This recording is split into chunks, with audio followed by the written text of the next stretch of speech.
Hello everyone, welcome to our channel Gyansthali classes. So guys, आज के इस वीडियो में हम डिस्कस करेंगे क्वेश्चन जो कि हमारा एजुकेशनल रिसर्च से रिलेटेड है। ये क्वेश्चंस हमारे जो टेस्ट सीरीज चल रही है उसी का एक्सप्लेनेशन है। तो चलिए देखते हैं पहला क्वेश्चन।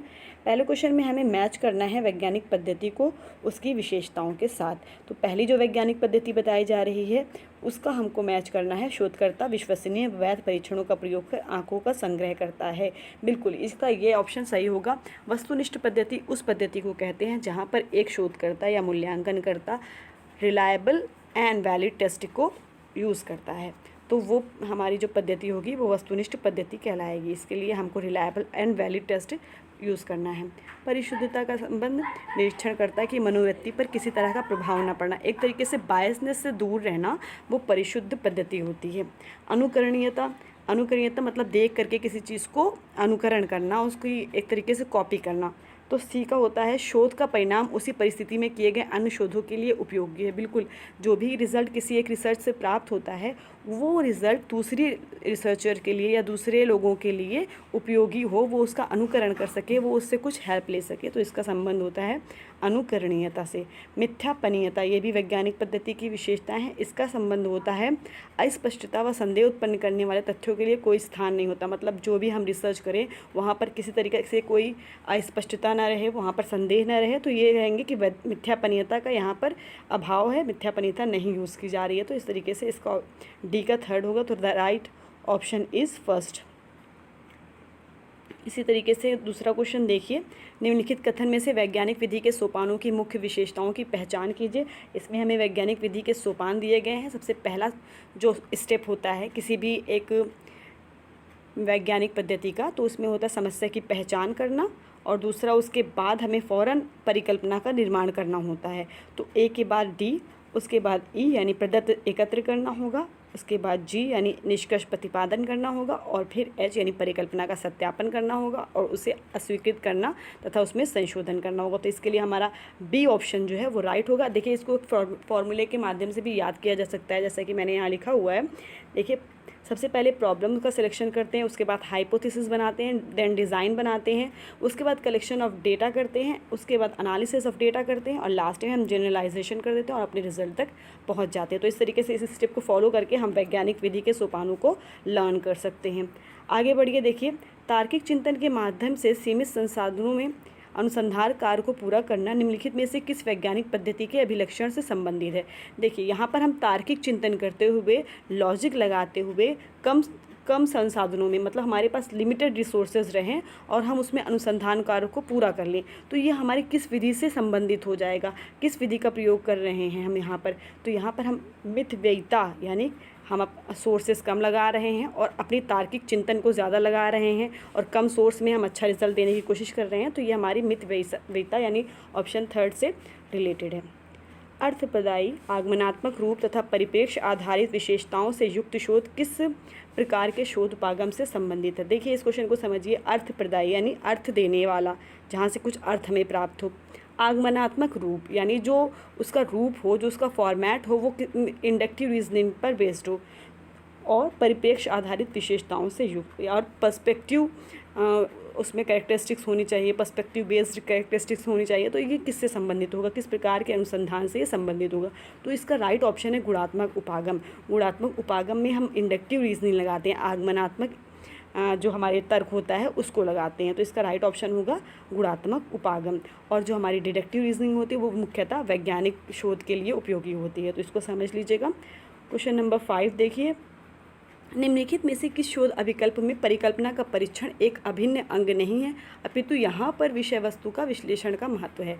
पांचवे का जो राइट ऑप्शन है वो है हमारा ऐतिहासिक अनुसंधान में हम परिकल्पना के परीक्षण पर इतना बल नहीं दे सकते, क्योंकि यहाँ पर पहले से घट चुकी घटना के संबंध में हमें रिजल्ट प्राप्त करना होता है। हम ये नहीं कह सकते कि इन दोनों चरों के बीच अस्थायी संबंध क्या होगा, क्योंकि कहीं ना कहीं हमें वो रिजल्ट ज्ञात होता है, बस हम उसका विश्लेषण करते हैं। तो इसका राइट ऑप्शन क्या होगा, पाँचवें का डी। छठा देखिए, वैज्ञानिक शोध की कई विशेषताएं होती हैं, निम्नलिखित में से किसे इन विशेषताओं में शामिल नहीं किया जा सकता। तो इसका राइट ऑप्शन क्या होगा, यह ज्ञान उन्मुखी होता है। देखिए ये मुख्यतः ज्ञान उन्मुखी जो अनुसंधान कार्य होता है वो हमारा गुणात्मक अनुसंधान से संबंधित होता है, वैज्ञानिक अनुसंधान से इतना ज़्यादा रिलेट नहीं करता है। और जो वैज्ञानिक शोध की विशेषताएँ होती हैं वो होता है क्रमबद्ध होता है। बिल्कुल वैज्ञानिक शोध की विशेषताओं में क्रमबद्धता होती ही है। यह नियंत्रित होता है। बिल्कुल जब हम रिसर्च करते हैं, वैज्ञानिक अनुसंधान करते हैं तो वो एक नियंत्रित परिस्थिति में होता है। हम चरों का हेर फेर भी नियंत्रित परिस्थिति में करते हैं, उसमें मैनिपुलेशन भी नियंत्रित परिस्थिति में करते हैं। एक तरीके से जो प्रयोगशाला प्रयोग होता है वो वैज्ञानिक शोध की विशेषताएँ होती है। उसके बाद यह अनुभविक होता है यानी एम्पेरिकल होता है। यहाँ पर हमें ऑब्जर्वेशन पर बल दिया जाता है और साथ ही साथ ये देखा जाता है कि किस तरीके से नियंत्रित परिस्थिति में हम चरों में हेर फेर करते हुए आश्रित चर पर उसका प्रभाव देखें। तो इस तरीके से ये ए, बी एंड सी वैज्ञानिक शोध की विशेषताएं हैं, लेकिन डी हम नहीं कह सकते कि वैज्ञानिक शोध की विशेषताओं से संबंधित है। क्वेश्चन नंबर 7 देखिए, नीतियों की योजना बनाने में सरकार के लिए निम्नलिखित में से किस प्रकार का अनुसंधान सर्वाधिक उपयोगी होगा। मान लीजिए कोई गवर्नमेंट है, वो नीतियों की योजना बनाना चाहता है, तो उसके लिए आप किस प्रकार का सजेशन देंगे कि आपको ये अनुसंधान करना चाहिए। तो इसका राइट ऑप्शन है हमारा बी, वर्णनात्मक अध्ययन। इसमें क्या होता है, हम किसी भी योजना के लिए, किसी भी कार्य के लिए बहुत ही विस्तार पूर्वक चर्चा कर सकते हैं। बिल्कुल जब योजना बनाई जाती है, प्लानिंग की जाती है, तो बहुत ही उसमें हर पहलुओं को रखा जाता है, हर बिंदुओं को उसमें विस्तारित रूप में प्रदान किया जाता है, विस्तारित रूप दिया जाता है। तो इसके लिए हमें वर्णनात्मक अध्ययन ज़रूरी होगा। बाकी जो होगा रिसर्च वो नहीं हो सकता, क्योंकि वर्णनात्मक अध्ययन में हम किसी नीतियों को बनाने के लिए विस्तार पूर्वक चर्चा कर सकते हैं, उसके हर पहलुओं को उजागर कर सकते हैं। तो इसका राइट ऑप्शन होगा 7वें का बी। 8वां देखिए, किसी अध्ययन में छात्रों की उपलब्धि एवं अभिप्रेरणा के संदर्भ में संवर्गीय अधिगम का अध्ययन किया जा रहा है। इस अध्ययन के लिए शोध प्रकार का कौन सा नाम स्वीकार्य होगा। देखिए इसका राइट ऑप्शन है हमारा मूल्यांकन परक अनुसंधान, क्योंकि यहाँ पर हम संवर्गीय अध्ययन कर रहे हैं। जैसे मान लीजिए हम देख रहे हैं कि लड़के की जो गणितीय क्षमता होती है लड़कों की, वो लड़कियों की अपेक्षा अधिक होती है। तो इसमें हम क्या कर रहे हैं, 2 संवर्ग को रखते हुए उसका मूल्यांकन परक अनुसंधान कर सकते हैं कि हाँ लड़कों की जो गणितीय क्षमता होती है वो लड़कियों से अधिक होती है। इस एग्जाम्पल को या इस समस्या को रखते हुए अगर हमें अनुसंधान करना है तो हमें मूल्यांकन करना होगा, मूल्यांकन परक अनुसंधान करना होगा कि कौन इसमें ज़्यादा सही है। मेरे अनुसंधान की समस्या है, यदि सिद्ध करनी है तो इसको हमें मूल्यांकन करके सिद्ध करनी होगी कि हाँ लड़कों की वाकई में गणितीय क्षमता ज़्यादा है या फिर नहीं है, हमारी परिकल्पना सत्य होगी या नहीं होगी। तो इसके लिए हम मूल्यांकन परक अनुसंधान कर सकते हैं, क्योंकि हमें संवर्गीय अधिगम का अध्ययन करना है। वह चर जिसे प्रयोगकर्ता द्वारा मापा जाता है तथा अभिलेखित किया जाता है को कहा जाता है। तो इसका राइट ऑप्शन है ऑप्शन ए, आश्रित चर। आश्रित चर को एक शोधकर्ता रिकॉर्ड करता है, अभिलेखित करता है और उसका मापन करता है, क्योंकि स्वतंत्र चर के प्रभाव जो पड़ता है वो आश्रित चर पर पड़ता है और उसका जो लेखा जोखा तैयार किया जाता है मूल्यांकनकर्ता द्वारा वो हमारा आश्रित चर से संबंधित होता है। तो यदि क्वेश्चन आता है कि जो मापन किया जाता है, जो अभिलेखन किया जाता है, वो किस चर का किया जाता है, तो वो राइट ऑप्शन है इसका हमारा आश्रित चर। इस तरीके से देखिए वह परिकल्पना जो परिणामों की दिशा को इंगित करती है कहलाती है, यानी इसका राइट ऑप्शन है हमारा दिशित परिकल्पना या डायरेक्शनल हाइपोथेसिस। चलिए इसको एक एग्जांपल के माध्यम से समझते हैं।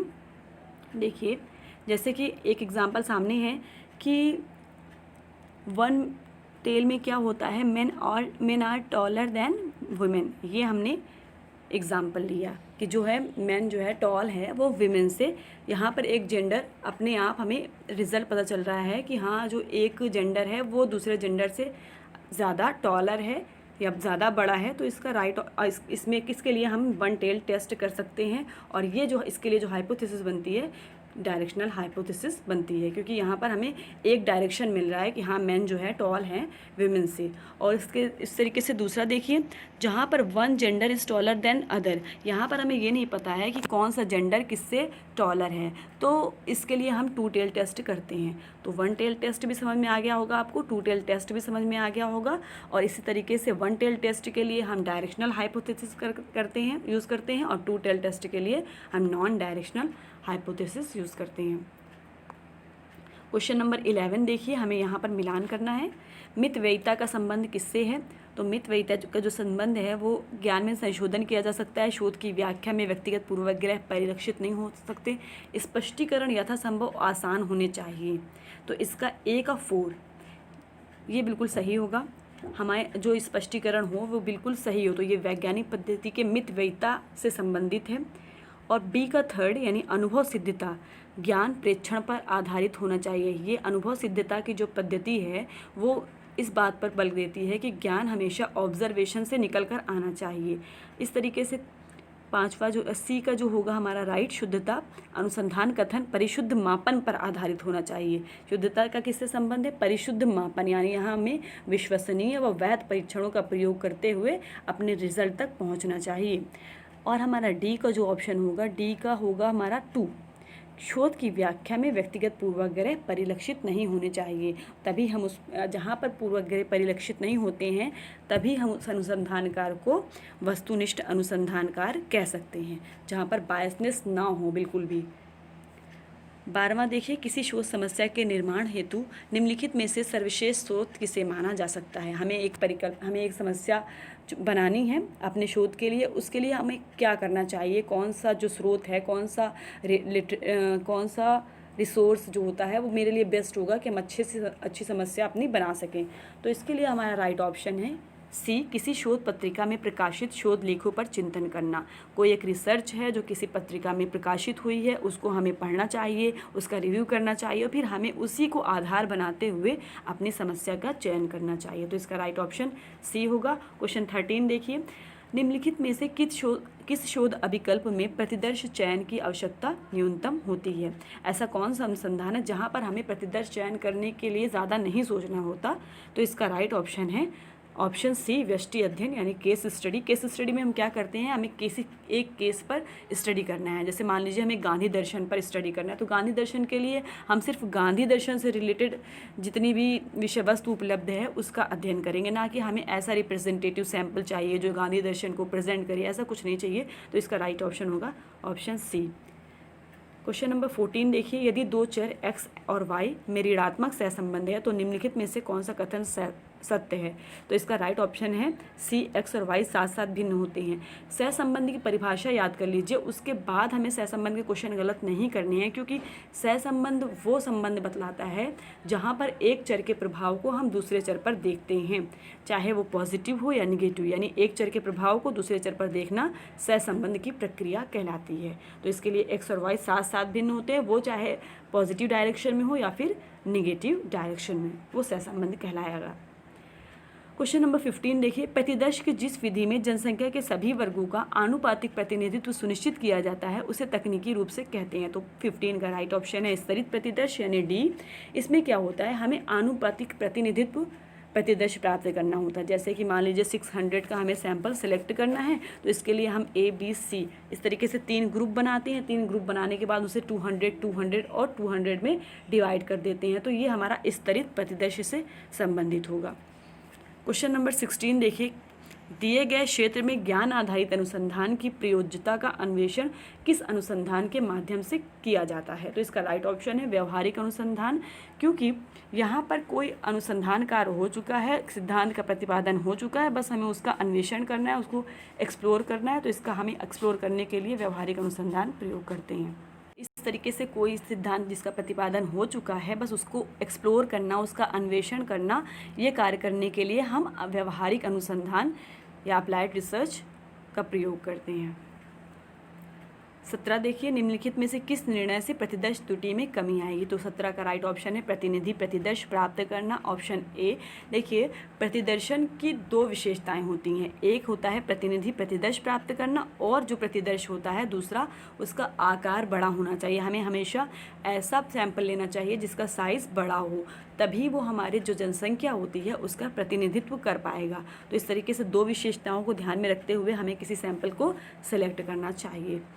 क्वेश्चन नंबर 18 देखिए, विषय का महत्व, व्यवहारिकता तथा अध्ययन के लिए आवश्यक समय को डैश के समय ध्यान में रखना चाहिए, यानी इन सब विशेषताओं को हमें किस वक्त ध्यान में रखना चाहिए। तो इसका राइट ऑप्शन है समस्या के चयन में। जब कभी भी हम समस्या का चयन करें तो हमें ये देखना चाहिए कि कितना व्यवहारिक है वो, कितना ज़्यादा उसका महत्व है, कितना वो समाज के लिए उपयोगी होगा, उसकी जो प्रासंगिकताएँ हैं वो कितनी हैं, इन सब का ध्यान हमें समस्या के चयन के वक्त करना चाहिए।